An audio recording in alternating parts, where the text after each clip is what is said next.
Hey, Randy, big fan. I'm not at peace with my money. It costs $8 a month to feed a starving child. And I also feel like it's appropriate to set aside some money for a future. It's a future that's unknown. And for years, I don't have a clue how much to go this way and how much to go that way. Can you help me? Yeah, you have just put your finger on the great struggle that we all should have. And let me just tell you, if you don't have that struggle at all, I think something's wrong. We are in this beautiful place, and if I thought it was wrong to be here, I would not be here.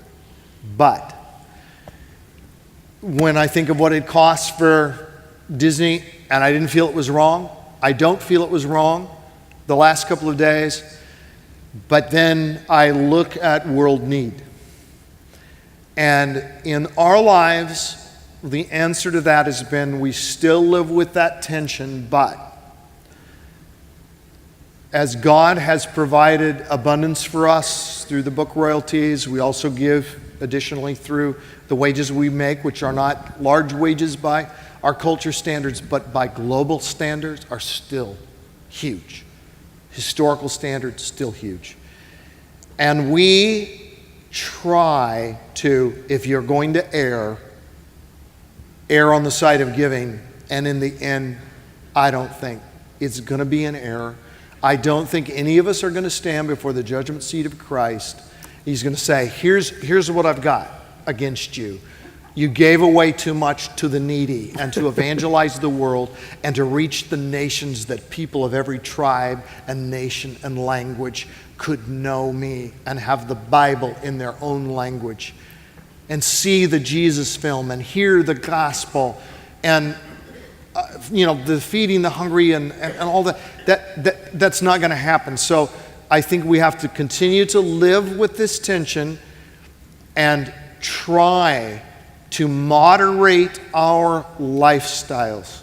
And in some cases, it's going to mean liquidating assets, moving to a smaller home, or selling a second or third home. For other cases, it's going to mean not buying the new cars, buying used cars. It's going to mean adjustments sometimes of where we go on vacation. But nobody can make that call for you. I can't make that call for you. I'm not going to say, if you drive this kind of car, it's right. If you drive this kind of car, it's wrong. Of course, that's silly. But I do think every one of us should search our hearts before the Lord and say, Lord, you have given me all this, not surely simply to increase my standard of living, but to increase my standard of giving so that I can invest in the world in such a way that in the end not only keeps people alive, not only gets people the gospel, but so that one day we can hear as financial planners, financial counselors, housewives, teachers, ministry people, whoever you are, that one day you could hear him say those incredible words, and we should live to hear those words. Well done, my good and faithful servant. Enter into your master's joy.